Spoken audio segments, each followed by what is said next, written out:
Okay, this is a season where Arsenal cannot afford to drop points. Mikel Arteta has said so. He said they will be going for 114 points if possible. That's how good Pep Guardiola's Manchester City have been in the last few seasons.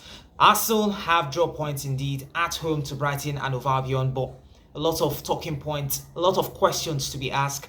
One particularly is what changed the dynamic for the Arsenal team in that game. Declan Rice, second yellow card. Was that a yellow card? It seems soft, President. Well, the fact that it was not a straight red card, it was a second yellow card. I think, yeah, it seemed very soft. I agree with you, but Declan Rice ought to have been careful, saying the fact that he already had received the first yellow card. In my books, I wouldn't have given that yellow card, saying the fact that it would have altered the balance of the game, but the referee went ahead to do it for whatever reason. It's his game. He is the umpire for the game. But I would say that even in the first half, when Arsenal had 11 men, Brighton did a good job by making life difficult for the Arsenal. I mean, they had chances in the first half that they failed to score. And of course, it was a very physical affair. You saw crunch tackles on Odegaard, two tackles, one on Bukayo Saka, two on Bukayo Saka, and all that. It was a very difficult game for both Arsenal and Brighton. And going one man down, I think Arsenal, yes, they'll rue the loss of two valuable points. But don't forget, going a man down against a very physical and very good Brighton side, I must say, on the day at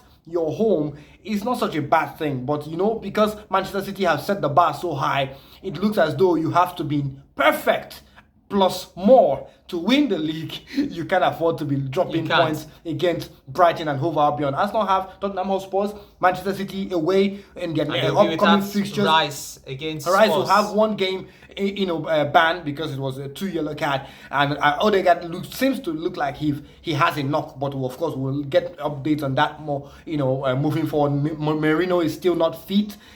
For what it's worth, Arsenal shouldn't have dropped 2 points, but yeah, I think it wasn't a loss. It wasn't a total waste of effort. They had a valuable 1 point from that encounter. I think that both teams deserve to share the spoils. Remember, Kai Havertz ought to have finished up that game in the second half with that chance late on where the goalkeeper point blank save and Bukayo Saka couldn't follow up. So Arsenal had their chances, Brighton had their chances. It was very strange seeing Arsenal do the low block. It was very, very strange seeing that, but of course it is what it is. Things don't always go according to plan. And as it is, Arsenal have lost 2 points.